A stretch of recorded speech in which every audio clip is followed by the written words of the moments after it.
हमें कैपिटल का सीन दिखा जाता है जहाँ पे बहुत सारे लोग थे और कोई न्यूज़पेपर बांट रहा था। वो कहता है हिज मैजेस्टी इस बार फिर से पब्लिक ट्रायल को अटेंड करेंगे, सब लोग इस खबर को लें। लेकिन तभी सब लोग कहते हैं कॉपी हमें भी दो, दूसरा कहता है मुझे भी। लेकिन तब वहां से कुछ लोग गुजर रहे थे, वो कहते हैं इस बार इतना शोर क्यों मचा हुआ है, ये पहली बार तो नहीं है कि रॉयल्टी किसी मेजर ट्रायल में शामिल हो।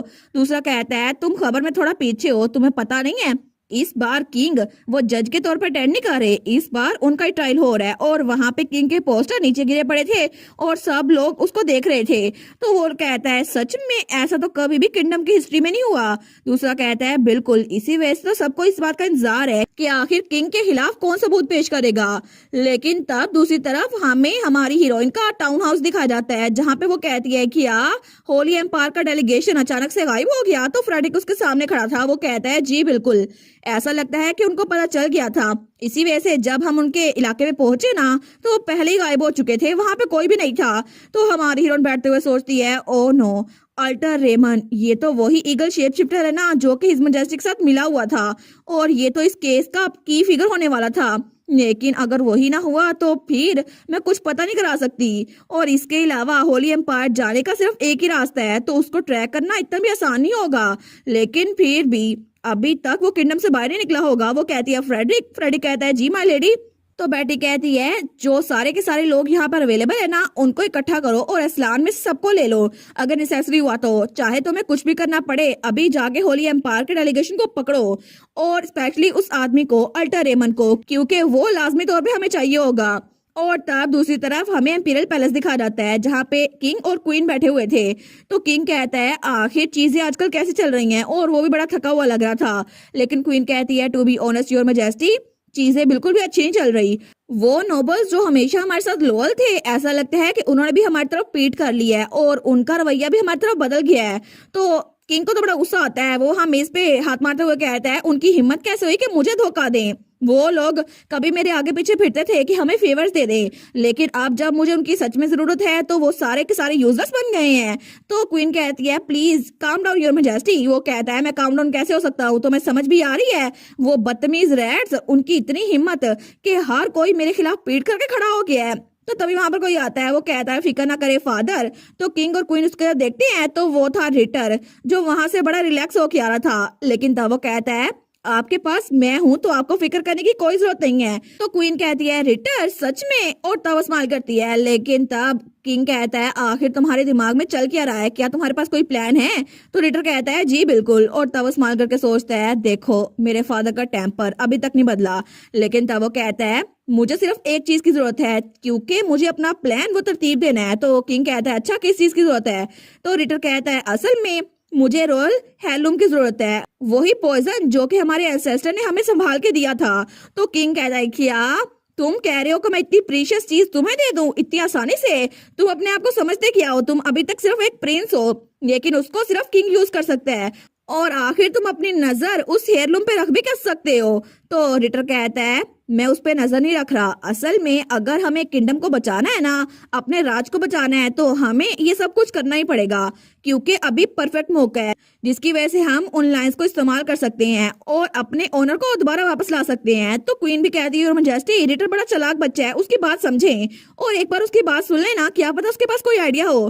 तो किंग कहता है ठीक है मुझे बताओ कि आखिर तुम ये सारी पावर इसके साथ करना क्या चाहते हो? रिटर कहता है वेल मेरे पास असलान फैमिली के लिए एक प्लान है और उन लोगों के लिए भी जो कि रॉयल फैमिली के साथ लॉयल थे लेकिन अब नहीं है और उन्होंने दुश्मन के साथ हाथ मिला लिया है। तो किंग कहता है कि यार ऐसा पॉसिबल हो भी सकता है? वो कहता है बिल्कुल मुझे पता है कि असल में उन ट्रेटर्स को क्या चाहिए और वो किस चीज को वैल्यू करते हैं। और दूसरी तरफ हमारी बेटी ड्यूक, उसका भाई और प्रिंस एटल खड़े हुए थे।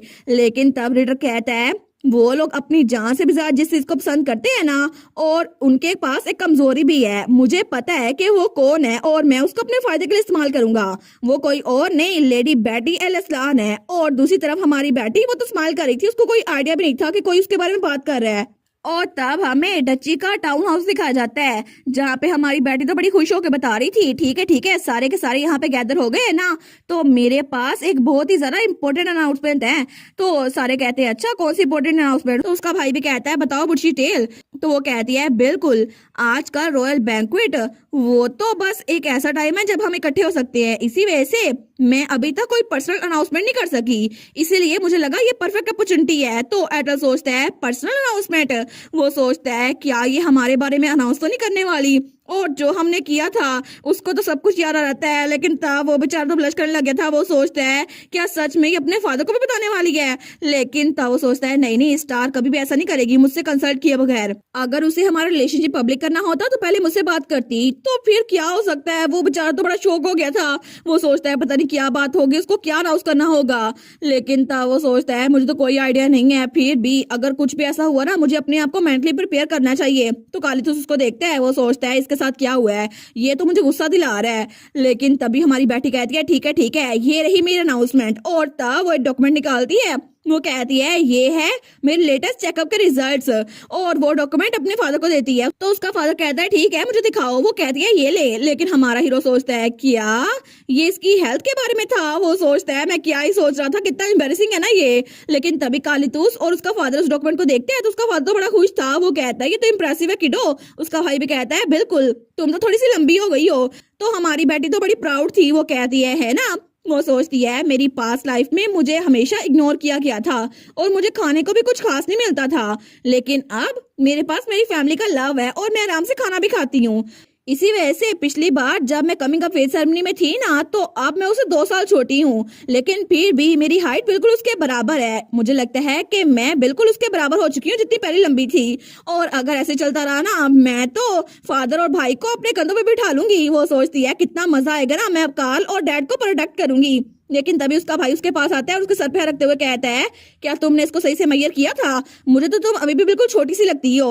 वो कहती है मैं लंबी हो गई हूँ, देखे ना जरा, देखे इधर। और तभी वो स्क्विरल वाली फॉर्म में आ गई थी। वो अपनी स्क्विरल वाली फॉर्म में कहती है देखा मेरी स्क्विरल वाली फॉर्म भी बड़ी हो गई है, देख रहे। और तब वो इशारों से बताती है पहले मैं छोटी सी हुआ करती थी, इतनी सी, आप देखे मैं इतनी लंबी हो गई हूँ, देखे ना, आपको समझ आ रहा है इतना डिफरेंस।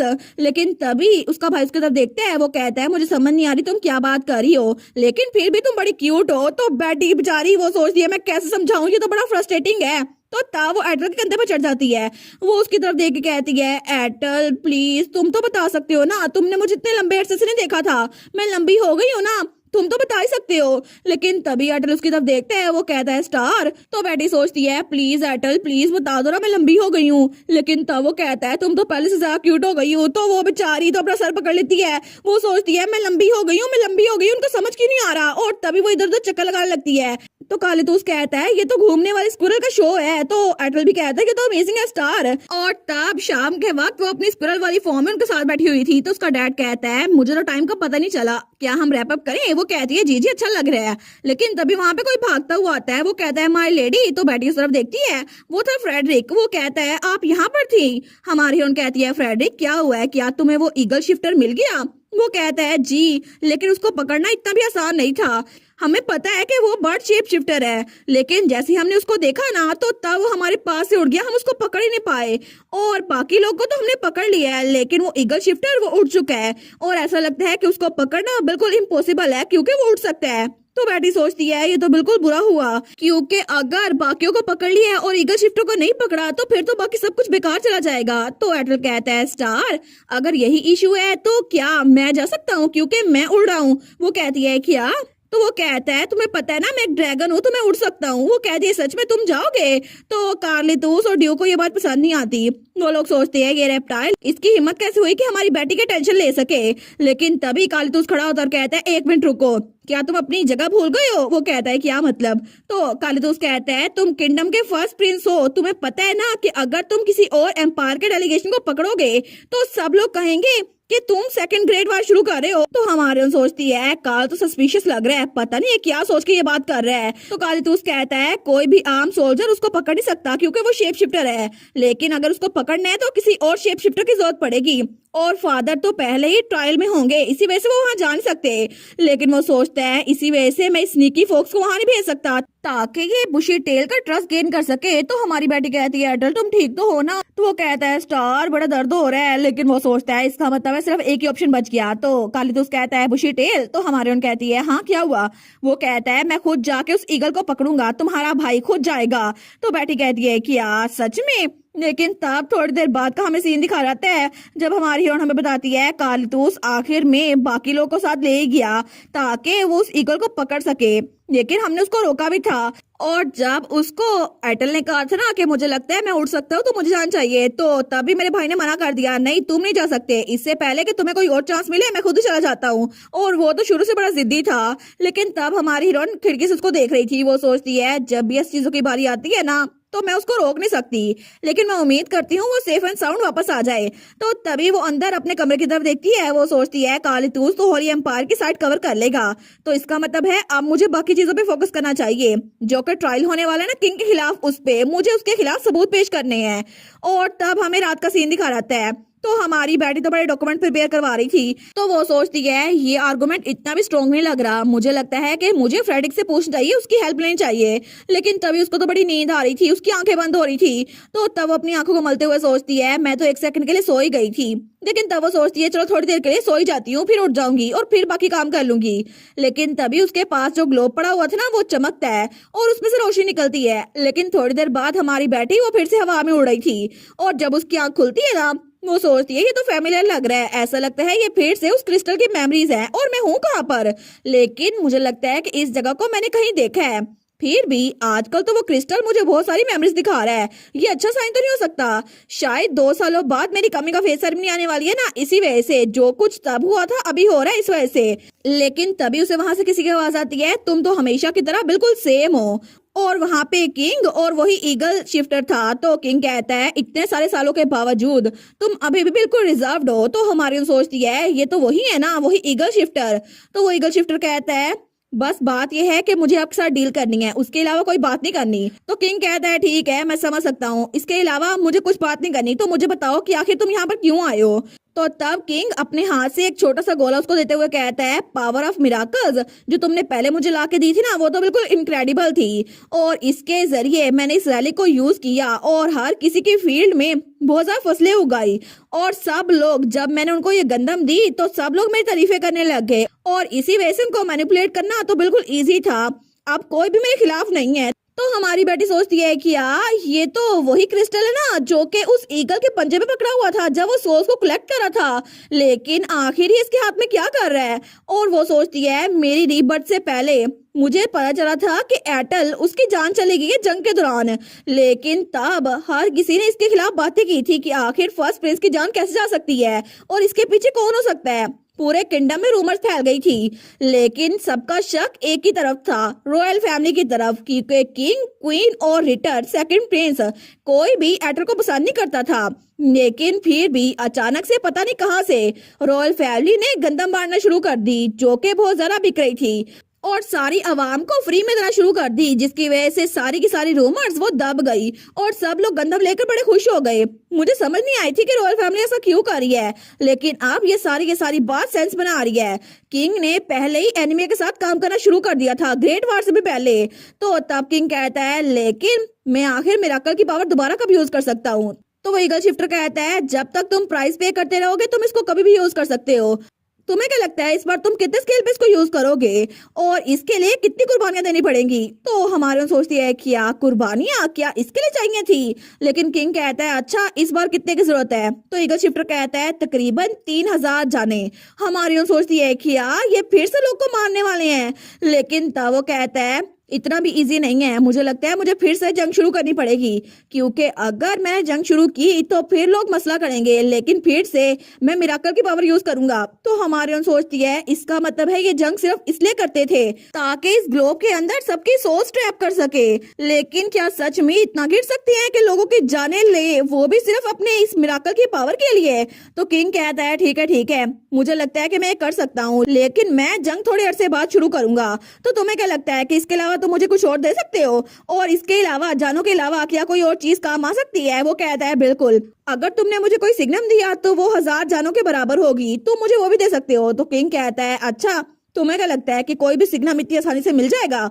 वैसे भी हमने तुम्हें पहले ही बैटी असरार का सिग्नम दे दिया था, लेकिन अब यहाँ पर सिर्फ 2 लाइंस बची हैं जिनका सिग्नम मैं तुम्हें दे सकता हूँ और वैसे भी उनसे लड़ना बहुत ज्यादा मुश्किल होगा, तो मैं उसको वादा नहीं कर सकता। तो ईगल कहता है ऑल राइट, हिज होलीनेस ने तुम्हारे लिए एक और तोहफा भेजा है। तो किंग कहता है अच्छा क्या चीज है। तो उसको एक चेन देते हुए कहता है ये है बाइंडिंग चेन, इसकी वजह से तुम किसी भी शेप शिफ्टर को बाइंड कर सकते हो और उसकी जितनी पावर होगी ना वो इतना ही सफर करेगा और उसकी स्ट्रेंथ उतनी काबू में आ जाएगी। तो तब किंग उस बाइंडिंग चेन को पकड़ते हुए कहता है, अच्छा फिर तो अच्छी बात है, क्योंकि इसके जरिए मैं लायंस के लीडर को यानी कि ड्यूक इस्लाम को आराम से काबू कर सकता हूँ। तो वो कहता है, सच में मुझे लगा नहीं था कि हाई पोप मुझे इतनी काम की चीज देंगे जिसको मैं बार बार इस्तेमाल कर सकता हूँ, फिर तो बड़ा मजा आएगा। और किंग तो हंसी जा रहा था, लेकिन हमारे यहाँ सोचती है ये पागल हो गया है, मेरे डैड को तो अकेला छोड़ दो। लेकिन तभी हमारी हीरोइन की आंख खुलती है, तो तब वो सोचती है, ओ नो डैड, अगर ये सब कुछ है ना इस लाइफ में भी होगा तो मुझे डैड को बताना होगा, क्योंकि ये सब कुछ मेरी रीबर्थ से पहले हो चुका है, मेरे मरने के बाद। लेकिन अगर किंग पहले ही एम्पायर के साथ मिल चुका है तो क्या पता उसके पास पहले ही बाइंडिंग चेन आ चुकी हो, फिर तो डैड की जान खतरे में होगी ना। तो तभी वो भागती हुई ड्यूक के कमरे में जाती है, वो कहती है डैड, लेकिन वहां पर ड्यूक नहीं था, वहां पे फ्रेडरिक और बाकी मेट्स खड़ी थी। तो फ्रेडरिक कहता है, माय लेडी। वो कहती है, फ्रेडरिक डैड कहाँ पर है? तो फ्रेडरिक कहता है, असल में हिज ग्रेस तो पहले सुबह सुबह निकल गए थे, उन्होंने कहा था कि उनको हिज मजेस्ट ने पैलेस में बुलाया है ताकि वो ट्रायल के बारे में बातें कर सके।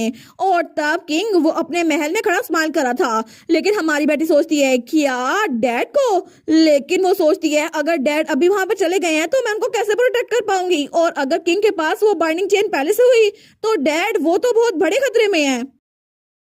और इसी के साथ ये वाला पार्ट यहीं पर ख़त्म। तो आप लोग बताइएगा आप लोग को ये पार्ट कैसा लगा, और वीडियो को लाइक और चैनल को सब्सक्राइब लाजमी कीजिएगा। बाकी वीडियोस का लिंक भी स्क्रीन पर नज़र आ रहा होगा, तो काइंडली उनको भी चेकआउट कर ले। और thank you so much for watching my videos. Stay safe, bye bye.